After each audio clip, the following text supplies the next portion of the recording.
Hello दोस्तों, स्वागत है आपका मेरे YouTube चैनल परीक्षा प्लान में। तो जैसा कि आप लोगों को पता है कि सीटेट जुलाई के लिए नोटिफिकेशन आ चुका है, एग्ज़ाम डेट भी आ चुकी है। 7 जुलाई को आप लोगों का पेपर कराया जाएगा सीटेट का। तो तैयारी के लिए ये समझ के चलिए कि आपके पास 3 महीने का समय है। मार्च जो है अभी आप फॉर्म वॉर्म फिल करवाएंगे, उसमें निकल जाएगा। फेस्टिवल भी है, उसमें निकल जाएगा। उसके बाद अप्रैल मई जून 3 महीने हैं आपके पास तैयारी करने के लिए। तो आप अपनी तैयारी जो है वो अभी से शुरू कर दीजिए, क्योंकि समय जो है बहुत ही कम बचा है। तो चलिए आज के वीडियो को शुरू करते हैं। जैसा कि आप लोगों को पता है कि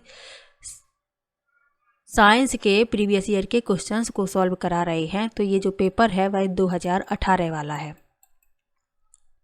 तो इसमें जो भी साइंस के क्वेश्चंस हैं उनको सॉल्व करवाएंगे। तो चलिए वीडियो को शुरू करते हैं। यदि आप चैनल पर नए हैं तो चैनल को सब्सक्राइब कर लीजिए। और साइंस को आप यदि NCERT से पढ़ना चाहते हैं तो उसकी क्लास भी सुबह 10 बजे आती है। आप लोग वो वीडियो भी अवश्य देखिएगा, क्योंकि प्रश्न जो हैं वो सीधे NCERT से ही पूछ लिए जाते हैं। क्लास 6 to 8 की जो साइंस है वो कंप्लीट मैं पढ़ाऊँगी, तो आप लोग वो वीडियो भी अवश्य देखिएगा। तो चलिए आज के वीडियो को शुरू करते हैं। पहला प्रश्न है, संसार में पाए जाने वाले सबसे लंबे सर्प हैं।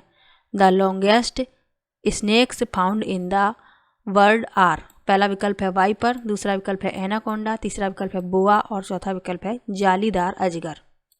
तो संसार में पाए जाने वाले सबसे लंबे सर्प हैं जालीदार अजगर। चौथा विकल्प इसमें सही है।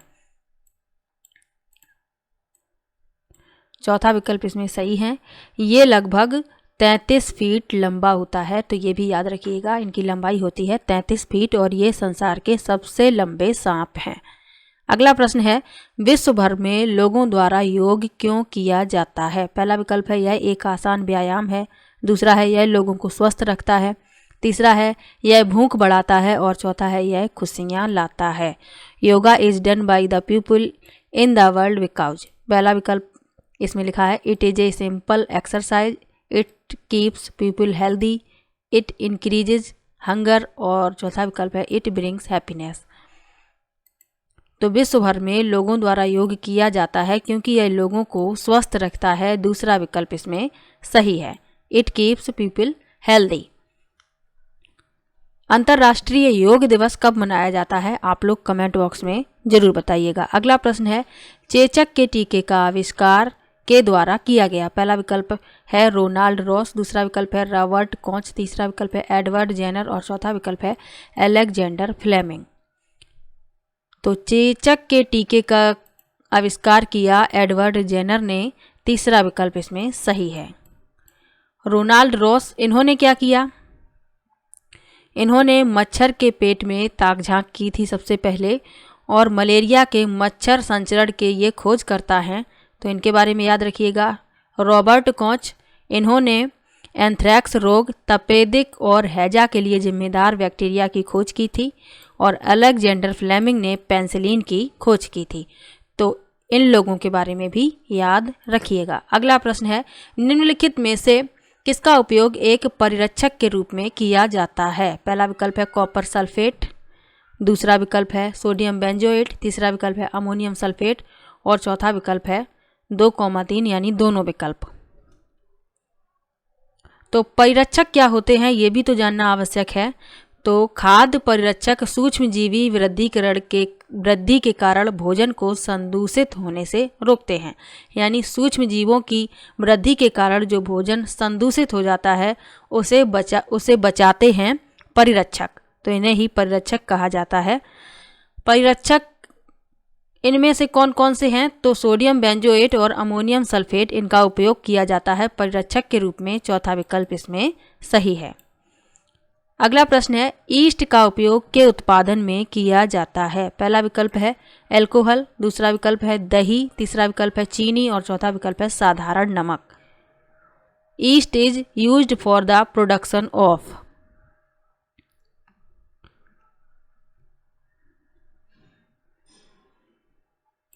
तो ईस्ट का उपयोग किया जाता है अल्कोहल के उत्पादन में। पहला विकल्प इसमें सही है।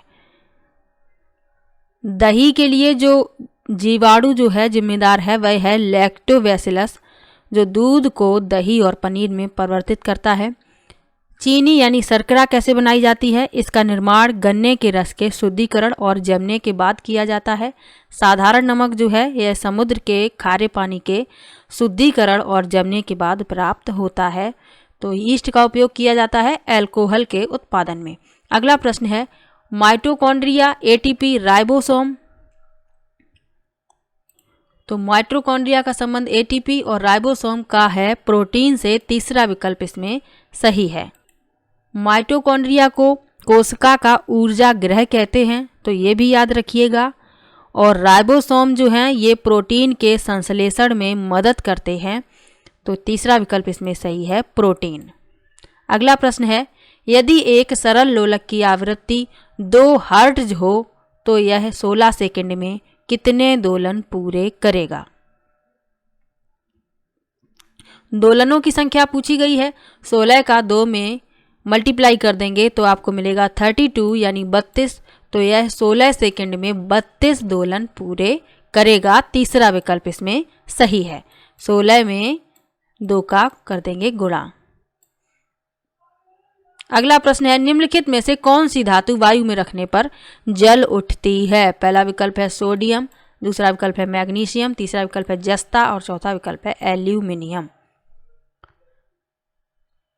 तो वायु में रखने पर जल उठती है सोडियम, पहला विकल्प इसमें सही है।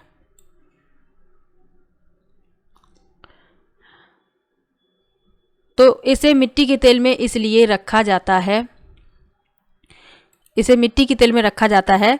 और क्यों रखा जाता है? क्योंकि ये वायु की ऑक्सीजन, नमी और कार्बन डाइऑक्साइड के साथ अभिक्रिया करने से रोकता है, इसलिए इसे मिट्टी के तेल में संग्रहित किया जाता है।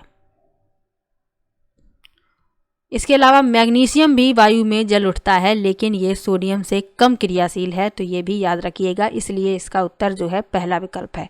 अगला प्रश्न है मैग्नीशियम हाइड्रोक्साइड का उपयोग के रूप में किया जाता है। पहला विकल्प है ऑक्सीकारक, दूसरा है अपचायी कारक, तीसरा है प्रति अम्ल और चौथा है किण्वन कारक। तो मैग्नीशियम हाइड्रोक्साइड का उपयोग किया जाता है प्रति अम्ल यानी एंटी एसिड में। तीसरा विकल्प इसमें सही है।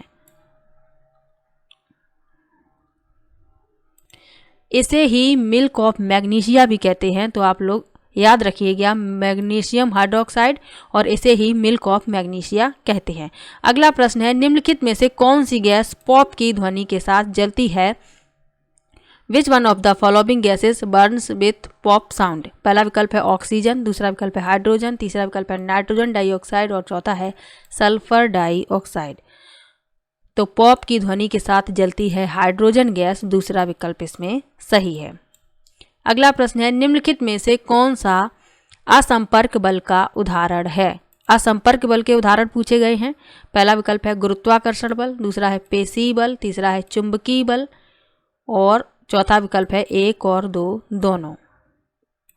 तो यहाँ 1 और 2 नहीं 1 और 3 होगा, क्योंकि इसमें असंपर्क बल पूछे गए हैं और असंपर्क बल हैं गुरुत्वाकर्षण बल और चुंबकीय बल, ये दोनों ही असंपर्क बल हैं। इसलिए इसका जो विकल्प है चौथा विकल्प इसमें सही होगा, 1 और 3 दोनों। गुरुत्वाकर्षण बल भी असंपर्क बल है और चुंबकीय बल भी असंपर्क बल है, 1 और 3 दोनों, चौथा विकल्प इसमें सही होगा। अगला प्रश्न है मधुमेह रोग किस हार्मोन द्वारा नियंत्रित होता है? मधुमेह रोग किस हार्मोन द्वारा नियंत्रित होता है? पहला विकल्प है थायरॉक्सिन, दूसरा है एड्रेनालिन, तीसरा है इंसुलिन और चौथा है थाइमोसिन। तो मधुमेह रोग जो है वह इंसुलिन द्वारा नियंत्रित होता है, तीसरा विकल्प इसमें सही है।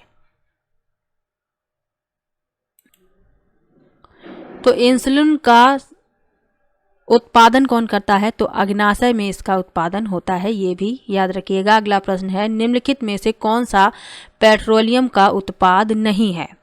पहला विकल्प है मिट्टी का तेल, दूसरा है सीएनजी, तीसरा है पैराफिन मोम और चौथा है बिटुमेन।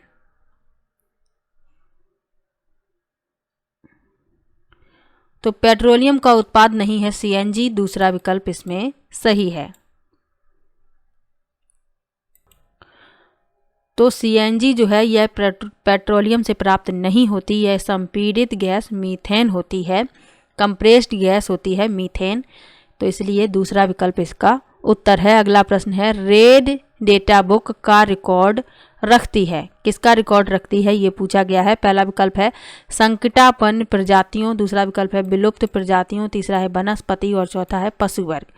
तो रेड डेटा बुक जो है वह रिकॉर्ड रखती है संकटापन्न प्रजातियों, पहला विकल्प इसमें सही है। अगला प्रश्न,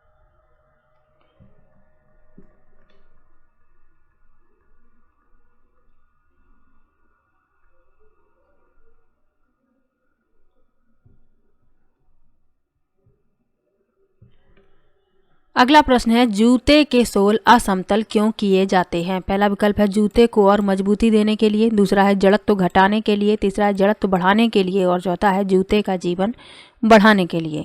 तो जूते के सोल जो हैं वह असमतल किए जाते हैं क्योंकि जड़त्व को बढ़ाया जा सके, तीसरा विकल्प इसमें सही है। इसके अलावा जो टायर होते हैं उनमें भी खांचे बनाए जाते हैं जड़त्व को ही बढ़ाने के लिए। अगला प्रश्न है, सारका ने आसुत जल एक बोतल में लिया और पता लगाने की कोशिश की कि वह विद्युत का सुचालक है या नहीं, उसे क्या प्राप्त होने की संभावना है। पहला विकल्प है यह विद्युत का सुचालक है, दूसरा है यह विद्युत रोधी है, तीसरा है यह विद्युत का कमजोर चालक है और चौथा है उपरोक्त में से कोई नहीं। तो इस प्रश्न के लिए तीसरा विकल्प सही होगा, यह विद्युत का कमजोर चालक है। It is poor conductor of electricity, तीसरा विकल्प इसमें सही है। आसुत जल जो होता है यह विद्युत का कमजोर चालक होता है, तीसरा विकल्प इसमें सही है। अगला प्रश्न है, निम्नलिखित में से कौन सा कथन सत्य है। लिखा है किसी विद्युत परपथ में सुरक्षित प्रवाहित होने के लिए विद्युत धारा की न्यूनतम सीमा है, दूसरा है किसी परपथ में सुरक्षित प्रवाहित होने के लिए विद्युत धारा की अधिकतम सीमा है, तीसरा है सभी भवनों के विद्युत परपथों में फ्यूज लगाए जाते हैं और चौथा है यदि परपथ में उपयुक्त फ्यूज लगाया जाए तो सुरक्षित सीमा से अधिक विद्युत धारा होने पर यह उड़ जाएगा। कथन सत्य नहीं है पूछा गया है, यानी गलत पूछा गया है। पहला विकल्प इसमें गलत है और गलत ही बताना है। किसी विद्युत परपथ में सुरक्षित प्रवाहित होने के लिए विद्युत धारा की न्यूनतम सीमा है, ये गलत है। बाकी ये तीनों बिल्कुल सही लिखे हुए हैं। अगला प्रश्न है, निम्नलिखित में से किस स्थान की चक्रवात से अधिक प्रभावित होने की संभावना है। ये प्रश्न पहले भी पूछा गया था और 2018 में भी पूछा गया है। पहला विकल्प है पोरबंदर, दूसरा है पुरी, तीसरा है मुंबई और चौथा विकल्प है गोवा। तो सबसे अधिक चक्रवात आने की संभावना है पुरी में, दूसरा विकल्प इसमें सही है क्योंकि पुरी जो है यह पूर्वी तट पर स्थित है और पूर्वी तट पर चक्रवात आने का खतरा सबसे अधिक होता है, इसलिए दूसरा विकल्प इसमें सही है। अगला प्रश्न है, पृथ्वी पर ऋतुएं बदलती हैं क्योंकि। पहला विकल्प है पृथ्वी का घूर्णन अक्ष इसकी कक्षा के तल के लंबवत है, दूसरा है पृथ्वी का घूर्णन अक्ष इसकी कक्षा के तल के सापेक्ष झुका हुआ है, तीसरा है पृथ्वी और सूर्य के बीच की दूरी नियत है और चौथा है पृथ्वी का घूर्णन अक्ष इसकी कक्षा के तल के समानांतर है। तो पृथ्वी पर ऋतुएं बदलती हैं, इसका कारण है कि पृथ्वी का घूर्णन अक्ष इसकी कक्षा के तल के सापेक्ष झुका हुआ है, दूसरा विकल्प इसमें सही है। पृथ्वी का अपने अक्ष पर घूमना घूर्णन गति कहलाता है और पृथ्वी का सूर्य के चारों ओर परिक्रमा करना परिक्रमण गति कहलाता है, ये भी याद रखिएगा। दिन और रात क्यों होते हैं, तो पृथ्वी का अपने अक्ष पर घूमते रहने के कारण दिन और रात होते हैं। अगला प्रश्न है, मिलान करना है इसमें, तो चलिए मिलाते हैं। वृक्ष वितान, तो इसे मिलाएंगे बड़े वृक्ष की शाखाएं, चौथे से मिला देंगे इसे। अपघटक सूक्ष्मजीव से मिलाएंगे। ह्यूमस, इसे मिलाएंगे पादपों और जंतुओं के मृत ऊतक पहले से, और शाही एक जंगली जंतु। तो इस क्रम में चौथा विकल्प सही होगा। अगला प्रश्न देखते हैं। अब ये पेडागोजी के प्रश्न हैं, इनको बाद में सॉल्व करवाएंगे। तो आज ये पेपर 2018 वाला था। अच्छा लगा कमेंट बॉक्स में ज़रूर बताइएगा। वीडियो को लाइक कीजिए, शेयर कीजिए और चैनल को सब्सक्राइब कर लीजिए। मिलते हैं नेक्स्ट वीडियो में, तब तक के लिए बाय बाय।